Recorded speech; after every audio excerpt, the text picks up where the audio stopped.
Bienvenue dans le podcast d'une mangeuse émotionnelle. Je suis Stella et ici je te partage mon parcours de guérison face aux compulsions alimentaires et mon rapport avec mon corps. Dans ce podcast, tu retrouveras non seulement mes réflexions personnelles, mais aussi des méditations guidées sur la nourriture, le poids et l'image corporelle. Je te souhaite une très belle écoute.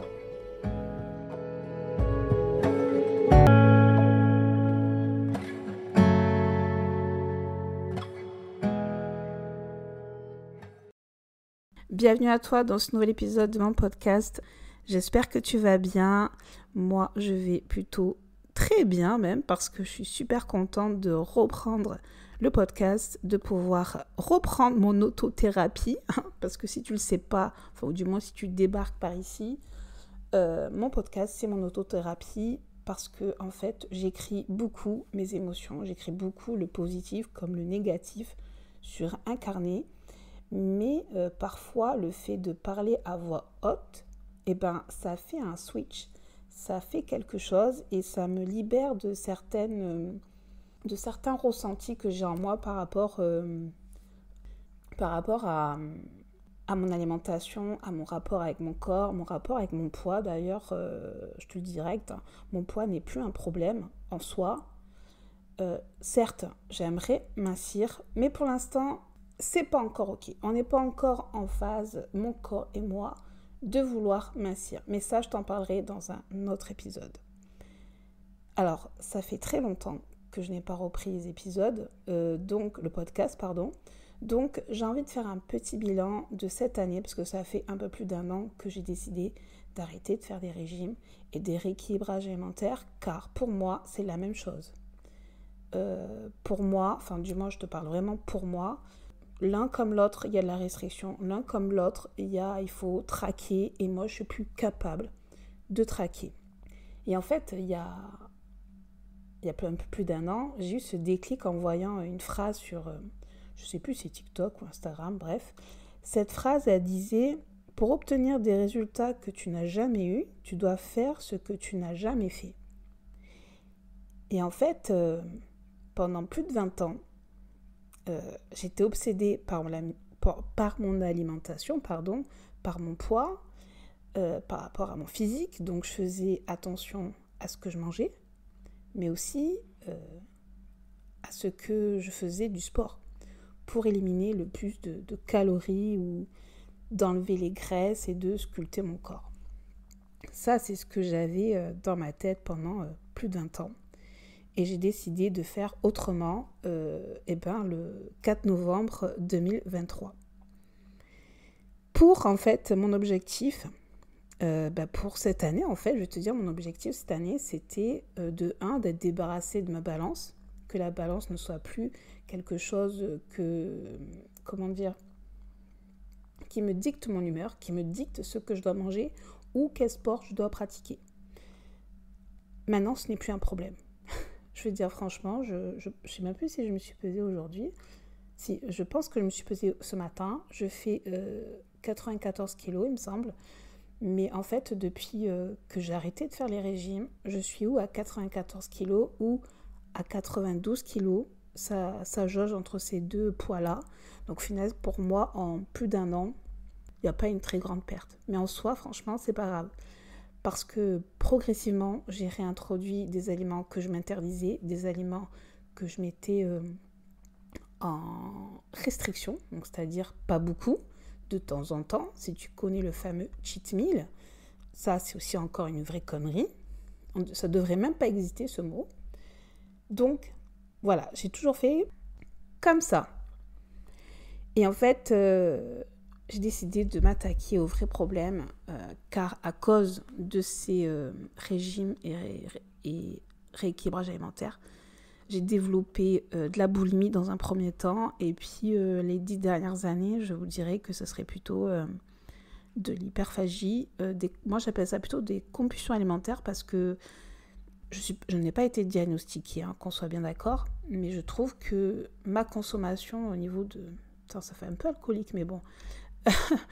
ce que je mange, ce n'est pas adéquat avec ce que j'entends de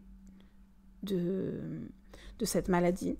Parce que moi, je peux très bien manger un gros paquet de chips et c'est tout, ou carrément une boîte de chocolat et c'est tout. Alors que quand j'étais en boulimie, le paquet de chips, le paquet de chocolat, ça peut être les gâteaux. Après, je peux repasser avec du pain, avec du beurre. Enfin voilà, c'était plutôt ce genre-là. Là, j'appellerais plutôt ça des compulsions alimentaires. Et ma deuxième chose, après d'être débarrassée de la balance, c'est de ne plus avoir de compulsions alimentaires. Je peux te le dire déjà d'entrée, j'en fais très très peu. Vraiment très très peu, parce que maintenant quand je mange, je n'ai plus cette sensation en me disant « Oh là là, il faudra que tu fasses du sport. Oh là là, demain, tu vas manger un peu moins de ceci, un peu moins de cela. » Je n'ai plus ce schéma de pensée et c'est vraiment très très libérateur. Donc, ce qui s'est passé cette dernière année-là, surtout en 2024, mi-2024, parce que j'ai repris le travail après 2 ans de congé parental. Et la reprise du travail, il m'a fallu beaucoup de temps pour m'organiser avec ma famille et mon emploi du temps professionnel. Parce que moi, je travaille en charcuterie et fromage à la coupe dans une grande distribution. Et j'ai pas tout le temps les mêmes horaires de travail. Je ne peux pas avoir les mêmes horaires de travail. Donc, il faut s'adapter.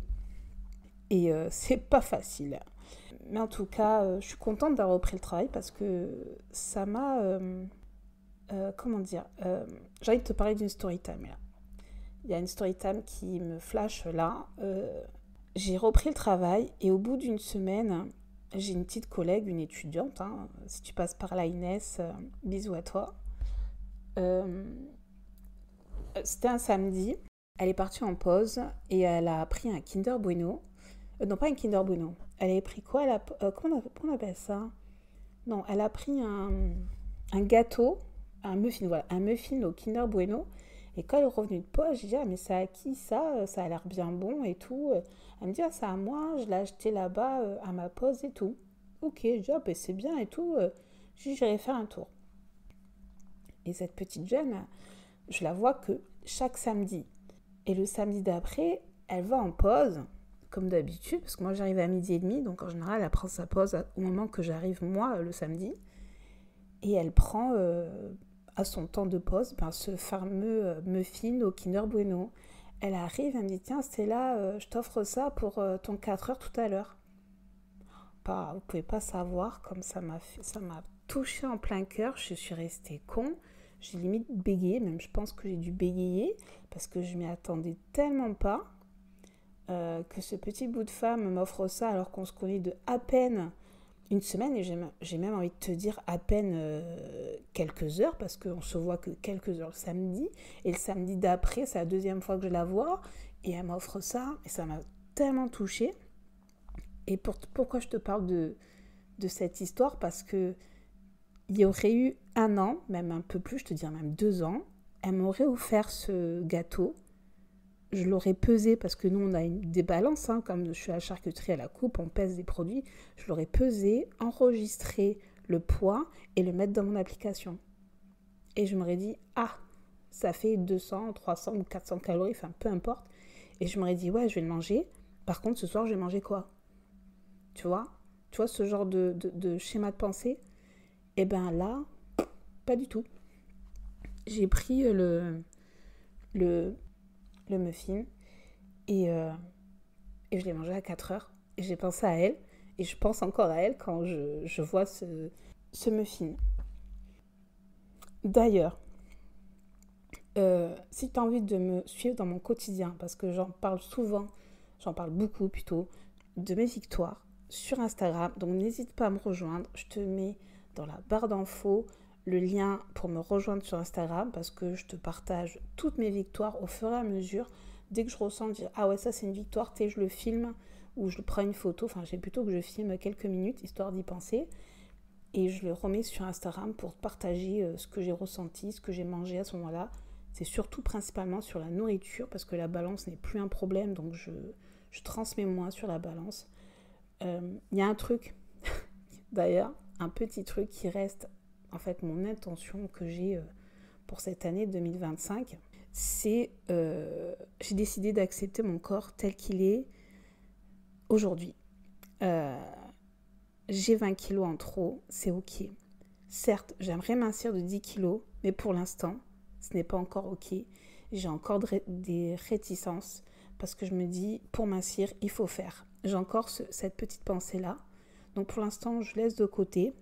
Et du coup, ce que j'aimerais beaucoup, c'est trouver un style vestimentaire. Parce que je me rends compte que mon style vestimentaire n'est plus adéquat avec mon poids actuel, avec ma silhouette actuelle.